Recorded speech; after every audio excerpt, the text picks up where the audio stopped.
ભરૂચ જિલ્લા પંચાયત 7 તાલુકા પંચાયત અને 3 પાલિકા પર ભાજપે મેળવેલી ભવ્ય જીતના વધામણા લેવાયા। ભરૂચના પાંચપત્તી ખાતે ભરૂચ જિલ્લા ભાજપે ફટાકડા ફોડી મીઠાઈ વહેંચી વિજયોત્સવ ઉજવ્યો હતો।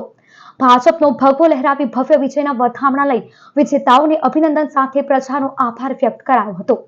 સાથે જનસમર્થન ભાજપને જનસમર્થન વિકાસના શીર્ષક હેઠળ ભગવો લહેરાવતા વિજય સરઘસ કાઢવામાં આવ્યો હતો। ભરૂચ જિલ્લા પ્રકાશ મોદી ધારાસભ્ય રમેશ મિસ્ત્રીએ ભરૂચમાં ફરીથી ઐતિહાસિક વિજય જીત બદલ પ્રજા અને મતદારોને નમસ્તક વંદન કર્યા હતા। વિજય ઉમેદવારો આગેવાનો અને કાર્યકરોએ શુભેચ્છા પાઠવી આગામી 5 વર્ષમાં બાકી કામો કરવા અને વિકાસને આગળ વધારી પ્રજાનો વિશ્વાસ સંપાદન કરવાની ખાતરી આપી હતી। ભરૂચ જિલ્લા ભાજપ દ્વારા ઉજવણીમાં પ્રભારી પરાક્રમસિંહ જાડેજા, મહામંત્રી જિગ્નેશ મિસ્ત્રી, મારુતિસિંહ અટોદરિયા, નીરલ પટેલ, દુષ્યંત પટેલ, ભરતસિંહ પરમાર, યોગેશ પટેલ સહિતના આગેવાનો, કાર્યકરો અને વિજેતા ઉમેદવારો મોટી સંખ્યામાં જોડાયા હતા।